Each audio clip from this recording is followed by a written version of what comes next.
Timer starts now. Number 1. Qin Shi Huang, born in 259 BC, king of a small Chinese state at 13, and by 38 he had conquered all 6 rival kingdoms and crowned himself the first emperor of China. Unified the writing, the money, the measurements, started the Great Wall, genuinely impressive. He also burned every history book in the empire, so that time would officially begin with him, and according to the ancient records, buried 460 scholars alive for disagreeing. Obsessed with living forever, he took daily pills of mercury, which is poison, and died on tour at 49, killed by his own immortality medicine. 700,000 workers built his tomb, guarded by 8,000 clay soldiers. It's still sealed today because the ancient texts say it's booby-trapped with rivers of mercury. Knowing him, it's true. Caligula, born 12 AD, great-great-grandson of the first Roman emperor, handed the throne of Rome at 24 when the old emperor died, possibly with assistance. For 6 months he was genuinely popular. Then he nearly died of a mystery illness, recovered and came back. Different. He made senators jog beside his chariot for fun. He built a 3-kilometer bridge of boats just so he could ride a horse across a bay, in a dead general's armor. He made his favorite horse a priest, with a promotion to consul in the pipeline. And he declared war on the sea itself, ordering soldiers to stab the waves and collect seashells as prisoners of war. After 4 years, his own bodyguards stabbed him 30 times. He was 28. The horse never took office. Nero became emperor of Rome at 16, in 54 AD, because his mother poisoned her own husband to make room. He repaid her by building a boat designed to collapse and sink her. She swam to shore, so he sent men with swords, which worked. When Rome burned for 6 days in 64 AD, he blamed a small religious minority and executed them in ways I cannot describe and stay monetized. He also considered himself a great artist and forced crowds to sit through his recitals for hours. Romans literally faked heart attacks to get carried out. He entered the Olympics, fell out of his chariot mid-race and was declared the winner anyway. Declared an enemy of the state at 30, he chose his final words carefully. What an artist dies in me. Rome disagreed. Attila the Hun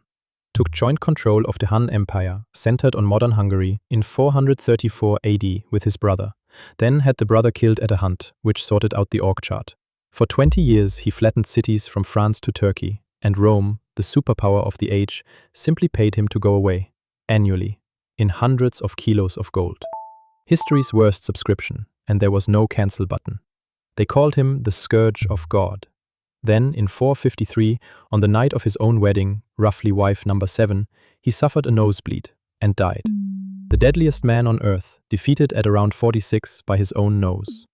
His men buried him in a triple coffin of gold, silver and iron, diverted a river over the grave, and then killed the burial party so nobody could ever find it.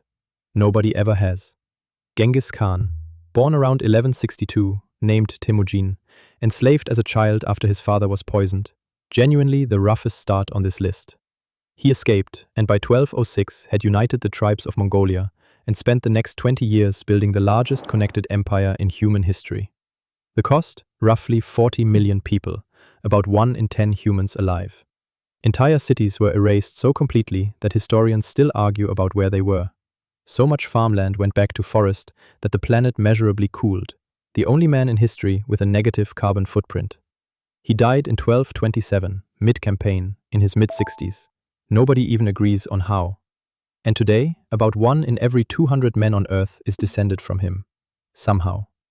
Tamerlane, born 1336 in modern Uzbekistan, started out stealing sheep, took an arrow to the leg doing it, and limped his way, genuinely, that's the name, Timur the Lame, to ruling everything from Turkey to India by his 50s. Massive Genghis fan, ruling his empire from the city of Samarkand. He killed about 17 million people, 5% of the entire planet, and built pyramids from 90,000 skulls outside cities, as decoration. He died at 68, in winter, marching on China. Now the strange part. His tomb reportedly carried a warning. Whoever disturbs my grave unleashes an invader worse than me. Soviet archaeologists opened it on the 19th of June, 1941. Hitler invaded the Soviet Union 3 days later. Make of that what you will. Vlad III of Wallachia, born 1431, handed to the Ottoman court as a child hostage, where he learned his signature technique, then came home and used it on them. He ruled Romania 3 separate times because he kept being violently fired and violently rehired. In 1462, a massive Ottoman army marched in to remove him, and outside his capital they found a forest of 20,000 impaled bodies. They turned around and went home. One of the only battles in history won through interior design. Legend says he liked to eat dinner out there. He died in battle around 45, and 4 centuries later became the inspiration for Dracula, which, honestly, improved his image. Ivan the Terrible, crowned Russia's first ever Tsar in 1547, aged 16, after a childhood in which his mother was poisoned and the nobles ignored him. He started surprisingly well. New laws, new trade. Then his beloved wife died. He decided the nobles had poisoned her too, and Russia met the other Ivan. He created a private army that dressed in black and rode with severed dog heads hanging from their saddles as branding. He destroyed one of his own cities, Novgorod, on the suspicion that it was thinking about leaving. And in 1581, in a blind rage, he struck and killed his own son, the heir he'd spent his whole life preparing. He spent his last 3 years apologizing to God and died at 53, reportedly while setting up a chessboard. Queen Ranavalona of Madagascar, the only woman on this list, equality. When her husband the king died in 1828, she moved faster than the rightful heirs, took the throne at about 50 and executed most of the family to keep things tidy. Her justice system, the accused swallowed poison plus 3 pieces of chicken skin, vomit all 3 back up, innocent. Anything else, guilty. The guilt rate was remarkable. Between the poison trials, forced labor and endless wars, Madagascar's population may have halved across her 33 years. One royal buffalo hunt required a road built in front of her as she traveled. 10,000 workers died building it. The hunt caught almost nothing. And unlike nearly everyone else on this list, she won, died in her sleep at 83, still on the throne. King Leopold II of Belgium became king in 1865, spent 20 years complaining that Belgium was too small, then pulled off history's greatest con. At a conference in 1885, he convinced every major power to hand him the Congo, 80 times the size of Belgium, as his personal humanitarian project. Not Belgium's colony, his. Like a garden, he never set foot in it. His rubber quotas were enforced by severing the hands of workers, including children, and in 23 years, an estimated 10 million people died while he built elegant arcades and palaces at home and collected charity awards. When journalists finally exposed it, the scandal sparked one of the first global human rights campaigns, and in 1908 he was forced to sell the Congo to Belgium. He died a year later at 74, so hated that mourners booed his funeral procession. The arcades are still there. You knew he was coming. Hitler. Born in Austria in 1889, rejected from art school in Vienna twice, the worst admissions decision ever made. First attempt at power, a failed pub coup in 1923 that landed him in prison, where he wrote the book. 10 years later, he didn't need a coup. He was legally appointed Chancellor of Germany in 1933, aged 43, in a suit, and within 18 months had converted a democracy into a dictatorship, promising an empire that would last 1,000 years. It lasted 12. In that time, a world war, tens of millions dead, and the industrial murder of 6 million Jewish people, which is why this list is not a competition.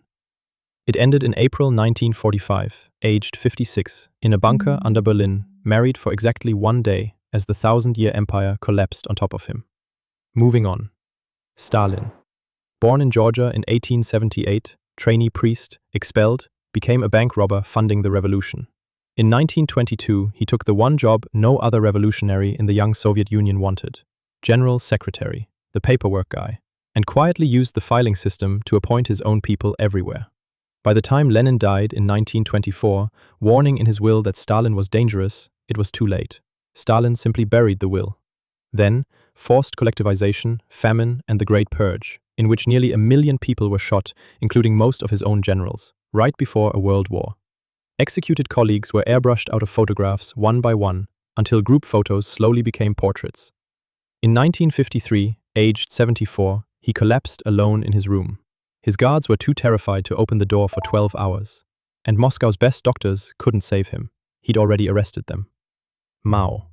Born a farmer's son in 1893, once a library assistant, he outlasted everyone through a 6,000-mile retreat that killed 90% of his own army and took control of China in 1949, aged 55. Then came the Great Leap Forward. Farmers ordered to make steel in their back gardens and to kill every sparrow in China for stealing grain. The sparrows, it turned out, had been eating the locusts. The locusts ate everything. The backyard steel was useless, and the famine that followed killed 30 to 45 million people, the deadliest single policy in human history. His response was the Cultural Revolution, where students denounced their own teachers and 1 billion copies of his little red book were printed. He never brushed his teeth once in his life, reasoning that tigers don't either, and died in power at 82. Green teeth, red book, Unbelievable numbers. Pol Pot. Born Salot Tsar in 1925, he won a scholarship to study radio electronics in Paris, failed his exams 3 times, and came home with a plan to restart civilization instead. In April 1975, his Khmer Rouge army took Cambodia's capital, declared it Year Zero, and emptied entire cities within 72 hours, hospitals included, marching everyone into the countryside. Money was abolished. Wearing glasses could get you executed, because glasses implied reading. In under 4 years, his regime killed about 2 million people, a quarter of the entire country, which makes it, per person, the worst thing on this list. Vietnam invaded and ended it in 1979, and he spent 2 decades hiding in the jungle before dying peacefully in his sleep at 72, untried, which remains one of history's great injustices. Idi Amin started as an army cook under the British, became Uganda's heavyweight boxing champion for 9 straight years, and in 1971, while the president was abroad, helped himself to the country. 8 years later, his full self-awarded title was His Excellency, President for Life, Field Marshal, Doctor, Lord of all the beasts of the earth and fishes of the sea, and Conqueror of the British Empire. He also declared himself the uncrowned King of Scotland. Behind the comedy, over 300,000 people killed, and in 1972, after what he described as a message from God in a dream, Uganda's entire Asian community was expelled with 90 days' notice, collapsing the economy. In 1978, he invaded Tanzania, which went so badly that Tanzania invaded back and removed him. He escaped to Saudi Arabia and lived out 24 comfortable years beside a swimming pool. Again, injustice. Francisco Macias Nguema, the one nobody's heard of and statistically among the worst. He failed the colonial civil service exam 3 times, then in 1968 won Equatorial Guinea's first free election, and immediately made sure it was also the last. Deeply insecure about his education, he banned the word intellectual. Then he banned boats. Fishing was outlawed, so nobody could escape by sea. 1/3 of the population was killed or fled. He executed 150 opponents in a football stadium while a band played Those Were the Days, declared himself the unique miracle, and kept the national treasury in suitcases at his village house. In 1979, his own nephew overthrew him. At the trial, local soldiers refused to shoot him. They believed he had magic, so they hired Moroccans. He was about 55. Saparmurat Niyazov. Orphaned by an earthquake at 8, raised by the Soviet system, he was running Turkmenistan when the USSR collapsed in 1991, so he just kept it. Renamed himself Turkmenbashi, leader of all Turkmen, then renamed January after himself and April after his mother. Also bread, also renamed after his mother. He banned opera, ballet, beards, gold teeth, car radios, lip-syncing, and dogs from the capital because of the smell. He built a 75-meter golden statue of himself that rotated all day to face the sun, and made his personal book of wisdom a compulsory subject in the driving test. Actual quote: "I'm personally against seeing my pictures and statues in the streets, but it's what the people want." He died of heart failure in 2006, aged 66, still in charge, still facing the sun. Kim Jong-il. Actually born in a Soviet military camp in Russia around 1941, but according to his official biography, born on a sacred Korean mountain under a double rainbow as a new star appeared in the sky. He inherited North Korea from his father in 1994, completing communism's first family dynasty, and while a famine killed hundreds of thousands of his citizens, he became, according to his suppliers, the world's single biggest buyer of Hennessy cognac. Obsessed with cinema, he owned 20,000 films, and in 1978 solved his industry problem by kidnapping a South Korean director and his actress ex-wife, keeping them making films for 8 years. State media reported 11 holes in one in his first ever round of golf. Terrified of flying, he crossed continents in an armored train stocked with fresh lobster, and died on that train in 2011, aged 70. But sure, 11 holes in one. Mobutu Sese Seko. A journalist turned army chief, he took Congo in a coup in 1965, renamed the country Zaire, and renamed himself the all-powerful warrior who, because of his endurance and will to win, goes from conquest to conquest, leaving fire in his wake. Wore a leopard skin hat at all times, there are almost no photos without it. Over 32 years, he stole an estimated $5 billion.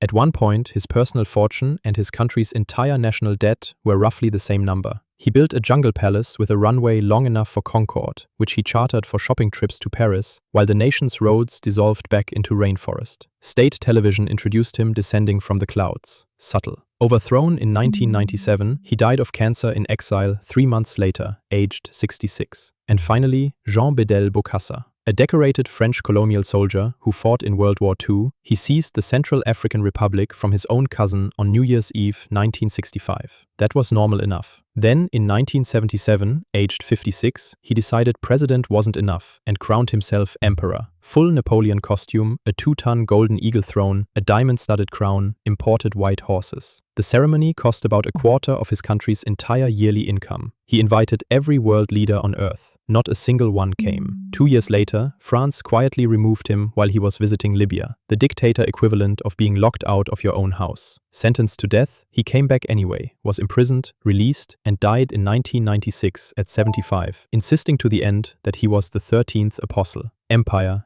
dissolved. Timer stopped. 20 dictators, 1 speedrun. And the exact same pattern every single time. Rewrite the past, rename the calendar, build the statue, silence the critics. Then act genuinely shocked when it all collapses. Because it always collapses. The books get reprinted, the statues come down, and history writes the ending anyway. That's the run. New world record. Please don't attempt it.